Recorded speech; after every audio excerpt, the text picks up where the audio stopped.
기도하겠습니다. 하나님 아버지, 이 새벽에 주님 앞에 나와 기도하는 또 말씀을 듣는 우리의 심령 가운데 함께 하시고 성령의 충만함을 부어주셔서 주님의 뜻을 깨닫고 그 뜻 가운데 순종하며 나아가는 우리 자녀들과 또 우리 성도님들 될 수 있도록 은혜를 더하여 주시옵소서. 감사드리며 예수님의 이름으로 기도드리옵나이다. 아멘. 할렐루야.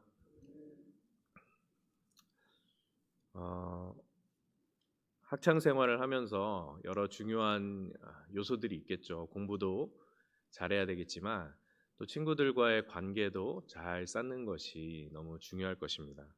여러분에게는 평생을 함께할 만한 친구가 있는지 한번 물어보고 싶습니다. 평생을 함께할 친구가 있다면 누가 떠오르시는지, 과연 또 몇 명이나 생각이 나시는지. 요즘은 이 친구들 많은 사람을 가리켜서 인싸라 부르고 또 친구가 별로 없는 사람을 아싸라고 부르기도 하는데, 이 친구가 아무리 많아도 또 인스타그램에 딱 사진을 올리면 좋아요를 아무리 많이 눌러도 진정으로 내가 어려울 때 도움이 되고 또 모두가 날 떠난다 해도 내 편이 되어줄 만한 그런 친구가 있는지, 그런 친구가 정말 한 사람이라도 있다면 얼마나 든든하고 큰 위로가 되겠습니까? 그렇죠? 이렇게 우리 인생에 있어서 우정이라는 것은 참으로 중요한 가치 중에 하나인 것 같습니다. 이 성경에서 우정에 대해서 가장 인상적으로 보여주는 본문이 바로 오늘 저희가 읽은 다윗과 요나단의 이야기입니다.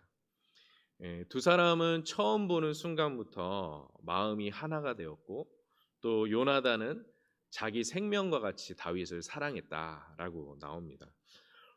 남녀 간의 사랑도 아닌데 어떻게 이런 우정이 있을 수 있을까, 그런 생각을 하게 되죠. 하지만 이 남녀 간의 사랑보다 더 아름다운 우정을 경험해 보지 못한 사람은 이렇게 요나단과 다윗의 사랑을 이해하기 어려울 것입니다. 2018년도에 개봉한 그린북이라는 영화가 있습니다. 이 영화는 실화를 바탕으로 만든 영화인데요. 흑인 피아니스트인 셜리와 그의 전국 공연에 운전기사로 고용된 백인 토니 사이의 우정을 그리고 있는 영화입니다. 셜리는 흑인들에 대한 차별을 극복하기 위해서, 그 벽을 허물기 위해 미국에서도 당시 가장 흑인 차별이 심했던 남부 지역으로 가서 이 흑인 피아니스트로서 남부 지역에 가서 공연을 하게 되죠. 그리고 운전기사로 고용된 토니는 원래 직장을 잃고 절박한 상황 속에서 셜리의 운전기사로 고용됩니다. 이 토니도 흑인의 운전기사가 된다라는 것에 대해서 꺼림칙했고 두 사람이 워낙 맞지 않아서 처음부터 티격태격되지만 뛰어난 재능을 가지고 있음에도 흑인이라는 이유로 차별을 당하고 있는 이 셜리를 보면서 토니는 셜리의 편에 서서 그와 함께 차별에 맞서게 되는 것이죠. 그렇게 두 사람의 투어 기간 동안에 이 두 사람은 둘도 없는 친구가 되었고 평생 동안 우정을 나누는 관계가 됩니다. 이 영화의 제목인 그린북은 당시 흑인들이 남부 지역을 여행할 때에 해를 당하지 않고 무사하게 다닐 수 있도록 안내해 준 책자의 이름이었다라고 합니다. 이 영화는 남녀 간의 사랑보다 아름다운 우정을 그리고 있는 영화입니다. 오늘 본문에서 다윗과 요나단도 그러한 우정을 엿보게 되는데, 다윗은 요나단의 아버지인 사울 왕으로부터 미움을 받고 있었습니다. 사울 왕은 다윗을 시기하여 죽이려고 했었죠. 이 절박한 상황에서 다윗은 사울을 피해 다니다가 사울 왕의 아들이자 절친이었던 요나단과 만납니다. 이 만남에서 사울 왕 때문에 괴로워하고 있던 다윗에게 요나단이 도움을 주고자 했던 것이죠. 그래서 요나단은 아버지 사울 왕이 정말 다윗을 죽이려는 마음을 가지고 있는지 자기가 확인을 해서 다윗에게 알려주고 피하는 것을 도와주기로 약속을 합니다. 그리고 다윗을 들로 데리고 나가서 둘 사이에 언약을 맺는 장면이 오늘 저희가 읽은 본문의 장면입니다. 이 언약의 내용을 보면 요나단은 분명히 다윗이 사울을 대신하여 이스라엘의 왕이 될 것을 확신하고 있는 것처럼 보입니다. 여러분, 원래라면은 사울 다음에 누가 왕이 되어야 맞습니까? 사울 왕의 장남인 요나단이 왕이 되어야 되겠죠. 하지만 요나단은 14절에 보시면 다윗에게 내가 사는 날 동안 여호와의 인자하심을 내게 베풀어 나를 죽지 않게 해달라라고 말하고 있습니다.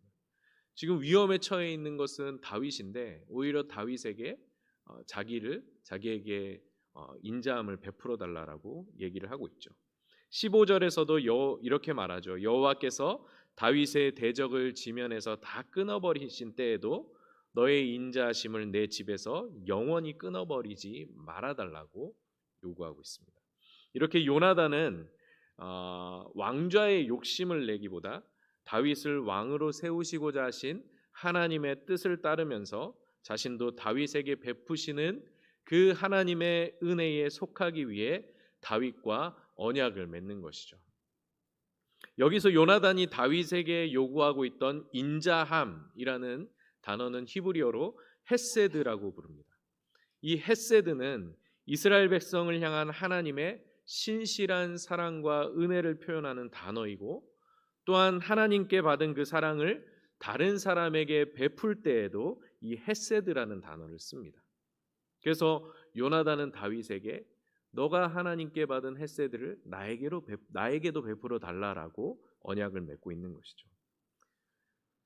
요나단은 이렇게 다윗과 헤세드의 언약을 맺었습니다. 사울과 요나단이 이후에 전쟁에서 죽게 되고 또 사울의 집이 멸망을 당한 후에 다윗은 하나님의 예정대로 이스라엘의 왕이 되었습니다. 그리고 왕이 된 다윗은 이 요나단과 맺었던 헤세드의 언약을 기억하여서 요나단의 아들 중에 절름발이었던 무비보셋을 찾아가 그에게 헤세드, 즉 인자를 베풀게 됩니다. 그래서 사무엘하 9장 6절에서 7절에 보면 이 장면이 기록되어 있는데요. 제가 사무엘하 9장 6절에서 7절을 읽어드리겠습니다. 사울의 손자 요나단의 아들 무비보셋이 다윗에게 나와 그 앞에 엎드려 절하매 다윗이 이르되 무비보셋이여 하니 그가 이르기를 보소서 당신의 종이니이다. 다윗이 그에게 이르되 무서워하지 말라. 내가 반드시 내 아버지 요나단으로 말미암아 내게 은총을 베풀리라. 내가 내 할아버지 사울의 모든 밭을 내게 도로 주겠고 또 너는 항상 내 상에서 떡을 먹을지니라. 이렇게 요나단의 아들 무비보셋에게 은총을 베풀고 있는 것이죠. 다윗과 요나단 두 사람은 왕조가 뒤바뀌는 이 살벌한 역사의 한복판에 서 있었습니다. 사실 요나단과 다윗은 역사적으로 보면 서로 죽고 죽이는 그런 관계에 놓여 있었던 것이죠. 원래 당시 고대 근동사회에서는 왕조가 바뀌게 되면 새로 들어선 왕조가 이전 왕조와 관련된 사람들과 친족들을 모조리 죽이거나 옥에 가둬야 했습니다. 하지만 다윗과 요나단은 이런 냉엄한 역사의 흐름을 거슬러서 서로 우정을 나누고 있고 은혜의 언약을 맺고 있으며 그 언약을 신실하게 지켜가고 있는 모습을 보여줍니다. 이 모습을 통해서 그들은 하나님께 속한 사람으로서 부와 권력과 같은 것보다 더 높은 가치를 추구하는 모습을 우리에게 보여주고 있습니다. 이 세상에서는 부와 권력을 차지하는 것이 가장 큰 가치이기 때문에 그것을 위해 싸우고 믿는 사람까지도 배신하는 일들이 벌어지지만 하나님께 속한 사람은 그 부와 권력보다 더 높은 가치를 추구하고 있는 것이죠. 왕권을 뺏고 빼앗기며 서로 시기하고 경쟁하는 모습이 아니라 하나님의 뜻 안에서 우정을 나누고 은혜를 베풀며 용서하고 희생하는 그 모습으로 하나님 나라의 영원한 가치가 무엇인지를 보여주고 있는 것입니다.